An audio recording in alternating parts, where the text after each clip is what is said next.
Hot foods often need to be cooled and refrigerated before service occurs. This is one of the methods that allows for customers to receive their meals timelessly, in other words, pre-preparation. This is most especially the case for stews and large batch meals. In these cases, blast chillers are the best option for rapid cooling of cooked foods. However, in some cases, the kitchen doesn't have access to blast chillers. So how do you cool down food safely?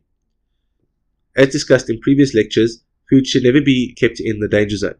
Therefore, when cooling down foods, the time spent in the zone must be managed and minimized. This means that foods can be cooled by being left out, unrefrigerated and uncovered, but only for the initial heat to dissipate, meaning for the steam to run off. This can usually take about 10 minutes, but no longer than 20 minutes. Foods must not cool below 45 degrees Celsius, and once foods have cooled sufficiently, the foods must be placed within a fridge away from possible cross-contamination. Once cooled, can then be covered. We would recommend that a designated area in a cold room be made available for cooling procedures.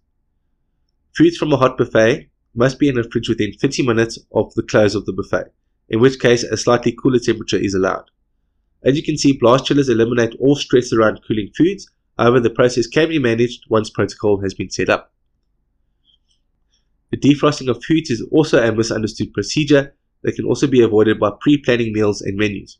In these cases, defrosting of frozen food should take place in a fridge for a day or two. This ensures even defrosting and overall quality of the food items are maintained. Cold water defrosting should only take place as a last resort. Refrigeration defrosting. Place the meat and poultry in a sealed, well-labeled container and place these containers on a separate lowest shelf. The label should indicate the expected time to defrost, usually 24 hours for 500 grams of ground beef or boneless chicken breasts, an additional 24 hours per 2 kilograms for larger meats, and the shelf life would be 1 to 2 days after defrosting, which includes ground beef, stewing meats, poultry and seafood, and 2 to 5 days for red meat cuts such as steaks. Cold water defrosting. Packaging should be well sealed and fully immersed in the cold water. Defrosting should take place in a dedicated basin, which should be cleaned and sanitized before and after defrosting. 1 hour for small packs of meat, poultry and seafood. Larger packs should take to 2 to 3 hours to fully defrost. Cook immediately after defrosting. Some of the defrosting don'ts.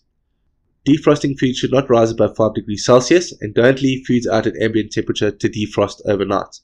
Don't refreeze defrosted foods and don't defrost in warm or hot water. Don't place defrosting foods above any other foods in the fridges.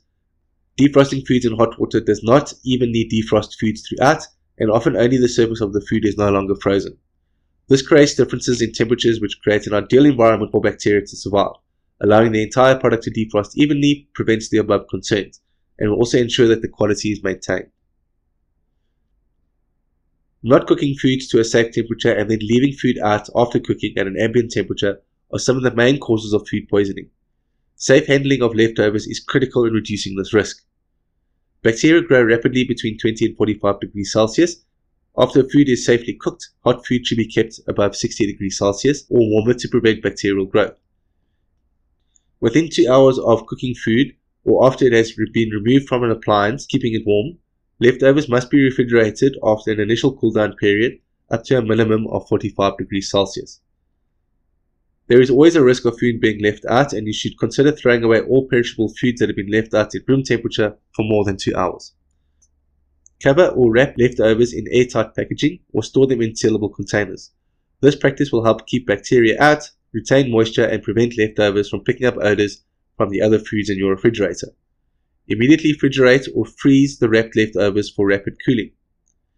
It is safe to reheat frozen leftovers without thawing, either in a saucepan or microwave, in the case of a soup or stew, or in the oven or microwave, for example, casseroles and combination meals. Reheating will take longer if the food is thawed first, but it is safe to do so when time is short, although we have found that the microwave defrosting affects the quality of foods.